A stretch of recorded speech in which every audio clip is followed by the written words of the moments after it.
Hey everyone, welcome back to Creekside Homestead, Alaska. If you're new here, I'm Karen. Sean. And today we were gonna just show you, it's probably gonna be a little shorter of a video for us. Well, we say that, but you know, we tend to be talkers. We are gonna show you how we actually preserve and store some of our vegetables that we work so hard in the summer growing, how we store them for the winter. Right now it is the beginning of August. We're in our first week of September. And as you can see, we're in zone 3B and fall is here. I don't know if you can see the leaves behind us. They're all over the ground.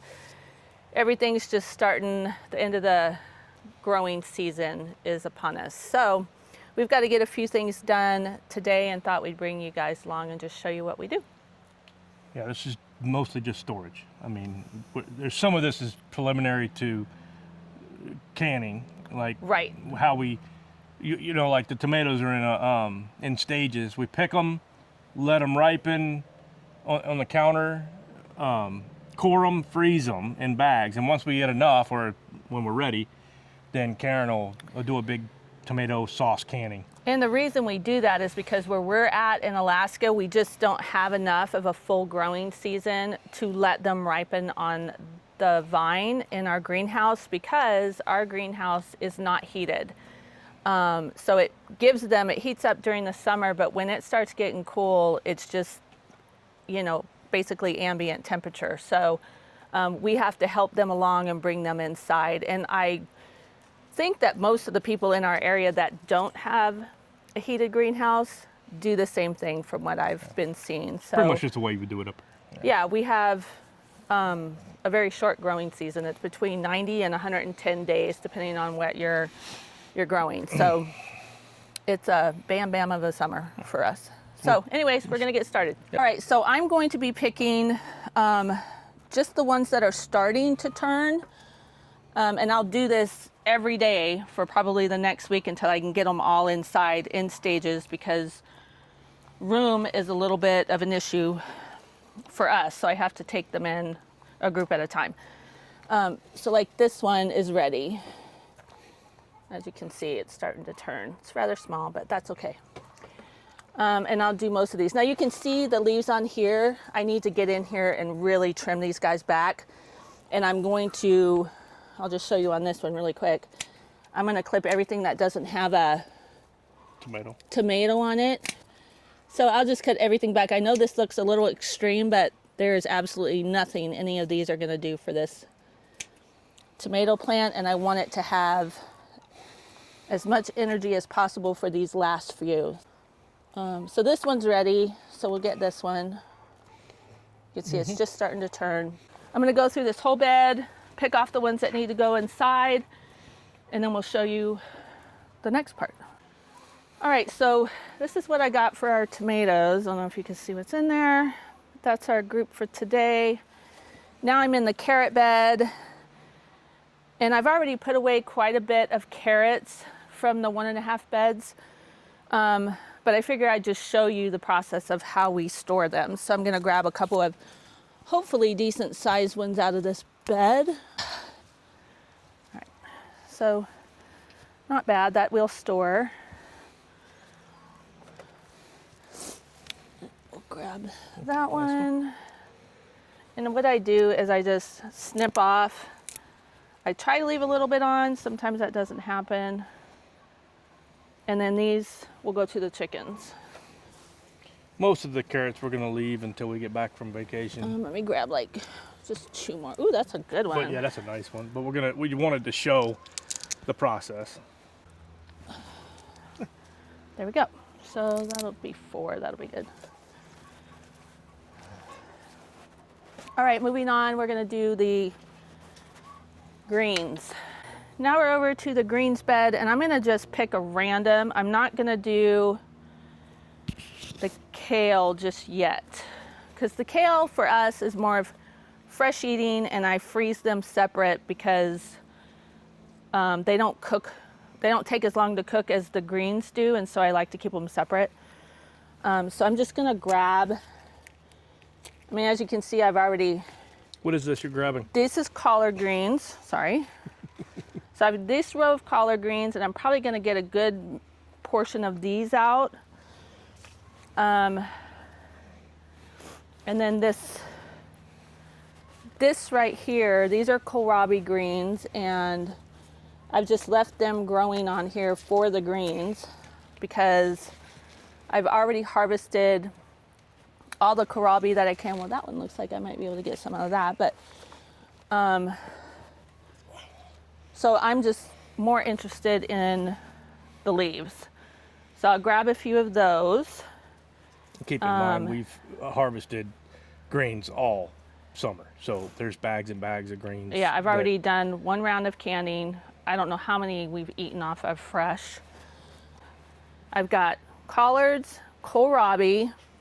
We'll come over here, and this, all the shoots are about off of this. This is one of our broccolis, and I've just left it go because the greens are really good. So I'll snip a few off of that. And I'm just showing you what I do. I'm gonna get a lot more of this. So this will be good. I don't know if most people know it, but a lot of the things in your garden, the leaves are edible, separate from the fruits or whatever else comes on it. I discovered this year how good these Brussels sprout leaves are. These are so good. They're very good. They're not bitter. They're peppery. They're a little like broccoli, but a little bit more peppery to me. Yeah, they're really good. And River's looking for any potatoes we might have missed. Which she can't eat, so I don't know why she's doing that. River. Anyways. So that's, and this benefits two things. I can add these to the greens, and by cutting these off, it helps all the growing to go to the Brussels sprouts. These aren't as big as I was hoping, but they still they can handle a couple of frosts. So here's some more collards that are definitely ready. Yeah, those are big. And I like to do a variety.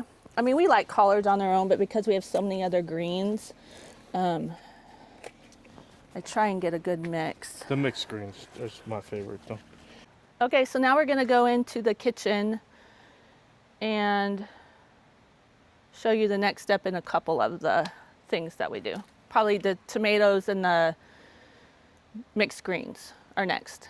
Okay, so before we go into the house, I wanted to do a couple of things to the onions, mainly because we have some onions in the garage that are not curing like I want them to, and I think it's because it's not warm enough in there for them. And in here it stays, I think right now it says 64, which is perfect for curing. So what I'm gonna do in here to make room, you can see that these have pretty much dried up. And so now I'm just gonna take them and I'm gonna clip them down. And they're still gonna dry, but it's gonna open up a lot more space for me to bring more onions in here. And I will do this to all of them. Now this one, I think picked too late, because you can see this one's not even starting to brown at all. So these will probably end up cutting them off. I'll let them dry in here, but they're most likely gonna go in the house. For the first ones that we use, I'll throw in my onion basket inside. And there's not a ton of them, but there are quite a few that still have the green on them. And I think that's because those were the ones that were trying to go to seed, and we may not have caught it in time. So, but they're still definitely usable onions. So like this guy, I wish he would have dried because that's a decent size. Now keep in mind, those will keep in the house. They'll keep for a while. Oh yeah. But they're not long-term storage. Like a lot of these we'll show you how we do it, but a lot of these that Karen was talking about before that have already died back like this, those will store pretty much all winter for the most part. Yeah, they should store for at least 6 months, if not more. Yeah. So. But the other ones, they'll sit in the house for a month. At least, no problem. Especially where we put them in the house. Yeah. We store them and we'll show them where that's at. Okay, so now we're going in the house. Okay, so we're in the house. Just wanted to show you. Now, this isn't where we store our long-term onions, but if you remember from the last video when I pulled all the onions, I got quite a few small ones. And so I said I would bring those in the house and just use those on a daily basis. So that's what this is. And after we clip those onions and they store for a couple weeks and they turn all papery dry, like what you see when you are in the grocery store, we have quite a few of these onion bags. And so I put them in here. It's got good airflow, and then we hang them up in our garage loft, and it has a door to it. It's sealed, and it roughly stays, what, about 45 to 50 degrees in the winter, which is perfect for all of our canned goods, onions, root vegetables. Like, you could store beets up there. You could put potatoes up there, I guess, but we have found the perfect place in our garage for that, which we'll show you later. Plus, we put the onions away from everything else. We put them in the back of the area, so because you're not really supposed to store onions with potatoes. Right. But onions store high, potatoes store low. Right. But they are away, but we do keep beets up there sometimes, like you said, and then the potatoes are in a different spot. And the carrots are in a different spot. And carrots are with the potatoes, kind of. Anyways, so that's how we store our onions. And how long will they store like that? In the loft, if they cure properly, they should last at least 6 months. No, we've had them last longer. Smaller ones definitely do not last as long, but... And then those ones that I showed you with the green still on them, and the bigger ones I said, this is where I keep those up here. And it's in a cool, dark place in our house. And so, like, if I were to buy them from the store, I just dump the bag in here, and this is what we would use. And we rarely have onions go bad. Yeah, rarely. We use onions on a daily basis. That's true too. So that's what I'm doing with these. I'm just pulling from these, and then I'll put those other ones in here, and that's what we will use for the next couple months. Okay, so now we're in the kitchen, and I don't know how much you can see of my kitchen, but this is just kitchen in August and September time. It's just real life. Got a lot going on. Show you this in a minute. I've got seeds over here. I've got herbs over here. It's just a crazy but fun part of fall. But I'm gonna show you what I do with the greens.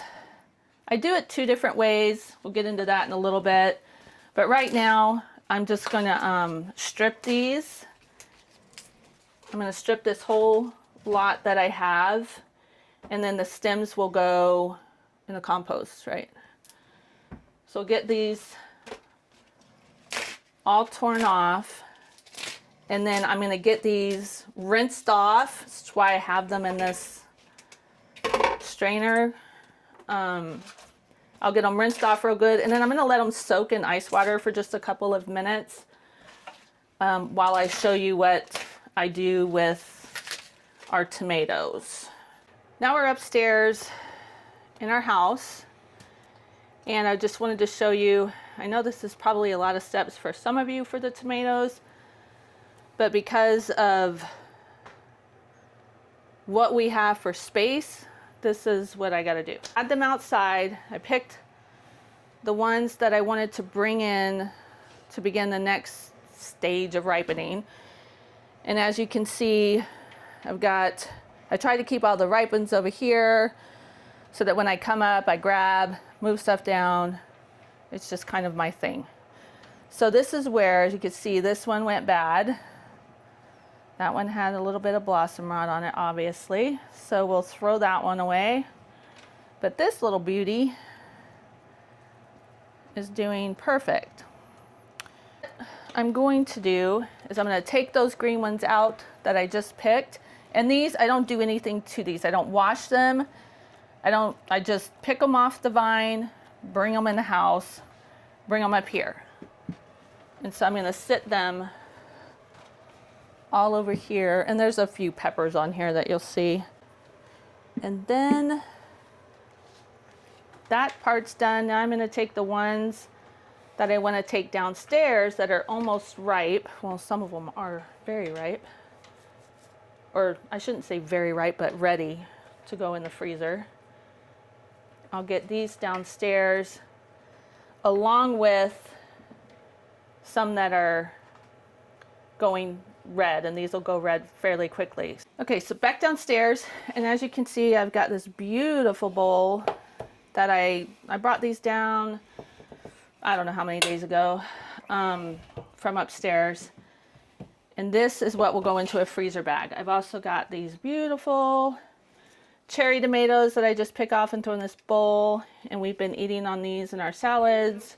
So now I need to get these in a bag, and what I'm going to do is I'm just going to rinse them off, give them a good rinse under the water, pop these off, dry them really good, and then they're going to go in a freezer bag. And I'll show you all those steps as well, but that's initially the next thing I'm going to do. And then if there's any that are really ripe in here, that can go in this bowl to get rinsed and put away.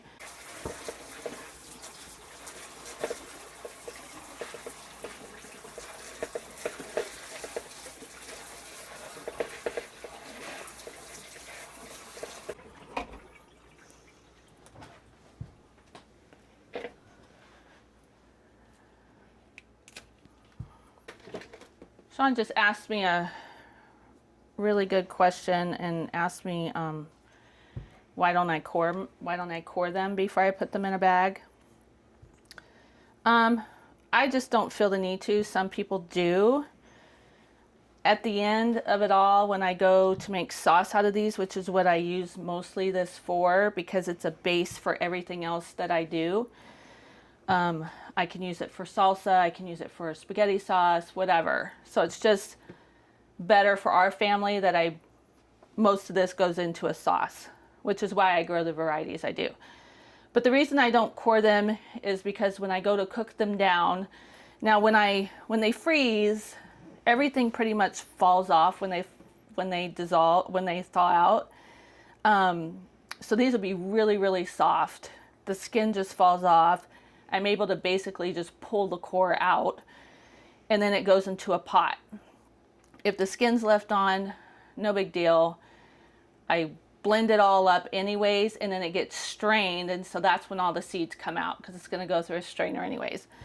So for me, it just saves me an extra step or two, and it doesn't hurt them. I've been doing this for a couple years, and I have no problem sticking them in there whole like this. But they just go into a bag, and then I'll get as many in here as I can, squeeze out as much air as I can, and then pop them in the freezer. So I'm putting these in the freezer bag, and I came across one. As you can see, it's got a little bit of rot on the bottom. It was that one of the Roma varieties that I don't know why, but I got a lot of blossom rot from. So, but the top of this is still perfectly fine. Some of them rotted all the way through, so I wasn't able to use them. But this one, I can just cut it right off at the bottom and just throw this in the bag just like that. And then next I'm going to put all of these green and ones that are starting to ripen. They're just gonna go in this bowl. And I keep this down here in the kitchen so that I see it a few times a day so I can check them. Because some of them will ripen pretty fast. That one I could have put in the freezer bag, but it's still a little hard, so I'm going to let that go a day or two more. And then I try to put the green ones on the bottom, the redder ones on the top, and that way I don't lose sight of anything that's ripening fairly quickly. And like I said, I check this multiple times a day. Okay, so the next part of the greens is they've been soaking in here, I don't know, about 10 minutes. And I'm just gonna lay them out on this tea towel, shake them out.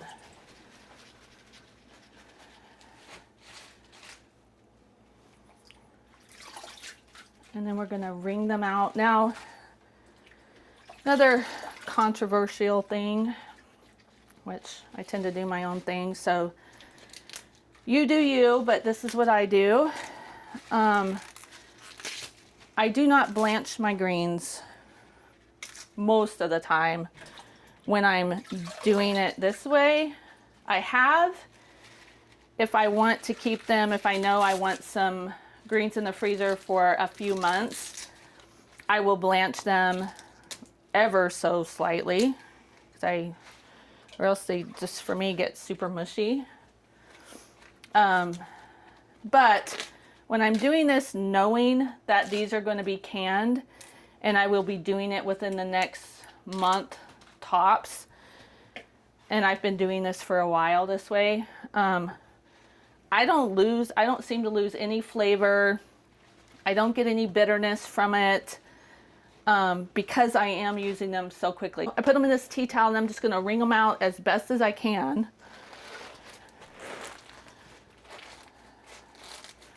And then I'll take a couple paper towels and I'll just pat them dry. Again, if I'm going to store these long term, I'll do this, make sure they get really, really dry. If you're blanching them, you need to wring them out really well. But these aren't going to be in the freezer that long, so I'm not too worried about it. And then I just label them, mixed greens, in a freezer bag, and these will go in the freezer with the tomatoes. When I get enough bags together, which is usually, I forget how many bags I used last time. I want to say 8 or 9. I know that sounds like a lot, but they wilt down, so you really have to grow a lot of greens if you want to preserve enough for the winter. It was like 8 or 9 gallon bags, but I was able to get, what did I get out of that one? 12 jars? At least 12. If not 14 jars. Actually, I got 14 jars, and I had some left over that I stored in the freezer, and we just finished eating the other night. Here, last winter, we still had, or the beginning of this summer, we still had some jars of greens left. Oh, yeah. And we eat a lot of greens. So, you know, you just have to do the work. That's the key, is you don't just harvest your broccoli tips and then throw the rest away. You know, you do the work, then you'll have food for the winter. If that's what you like. I mean, this is just one of our top ones. So we grow, it's all about what you want to grow for your family. And this is one of the top things. And so we grow a lot of brassicas. And if the brassicas themselves don't do well, the greens will. And so it's just a win-win no matter what for us because of what we like to eat. Okay.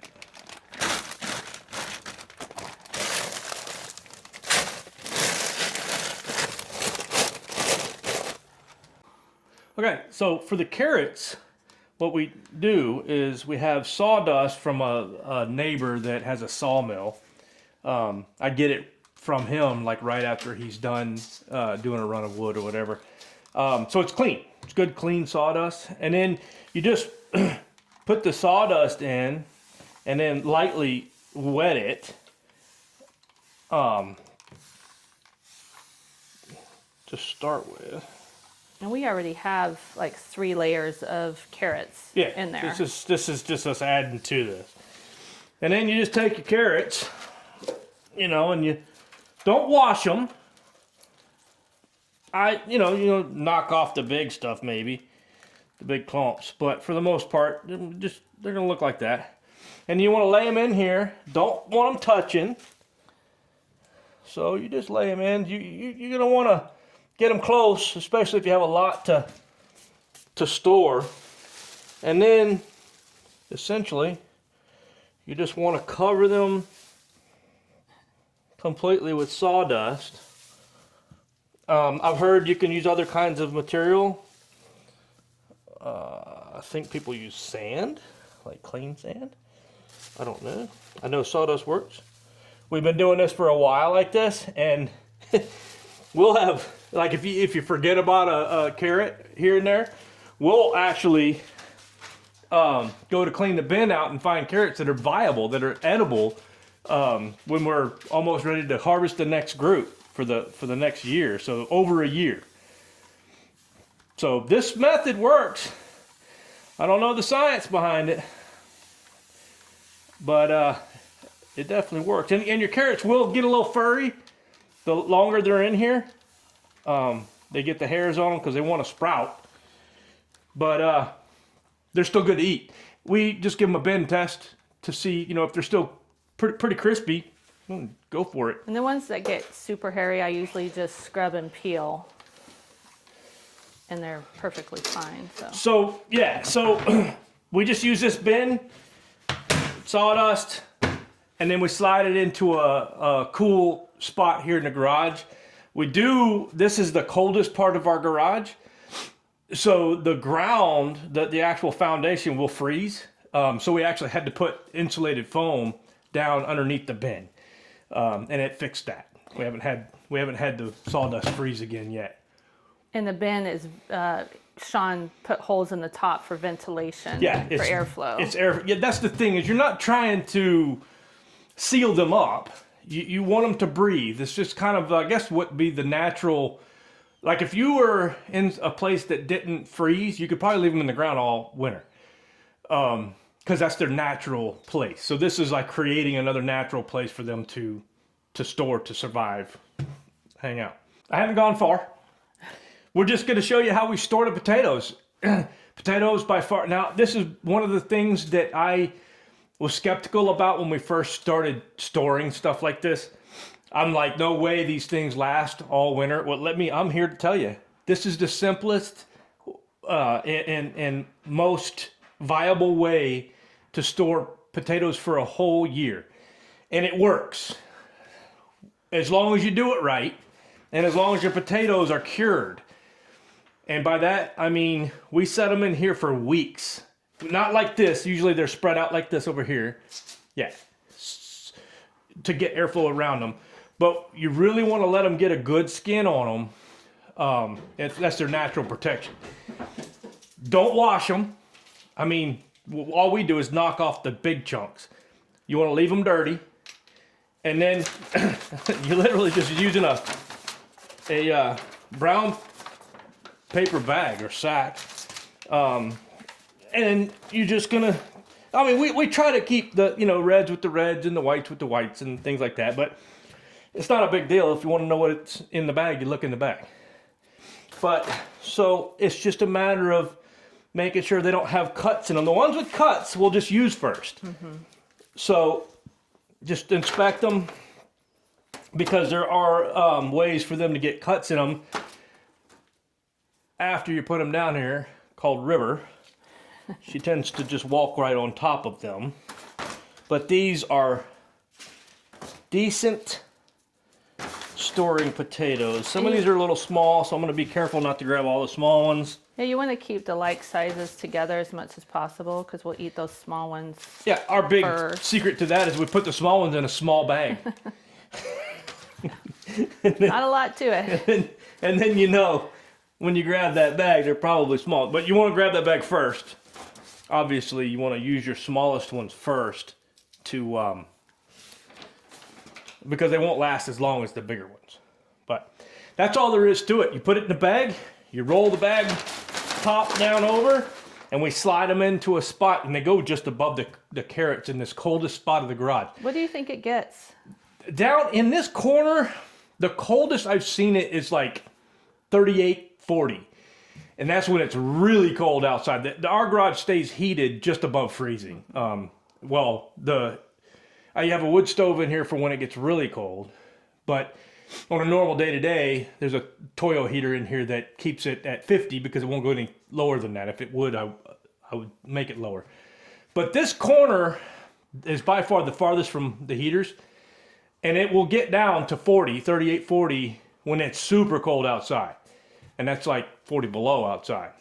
And of course, that's perfect temperature for storing carrots and potatoes. And we just are blessed to have a corner of a garage to do that. I mean, it's... And trust me, they will last all year. Not all of them, maybe. So you check them once in a while. That's another thing. Check them once in a while. And if you get a soft one, you want to get it out of there. Because it'll contaminate the rest of them. So if you end up with a soft potato, you just take it out and then you kind of squeeze the rest of them, make sure they're not going soft. But you might miss a cut or something, and that's why they do that most of the time. But yeah, and the smaller ones, obviously, they're not going to last as long, so eat them first. That's it.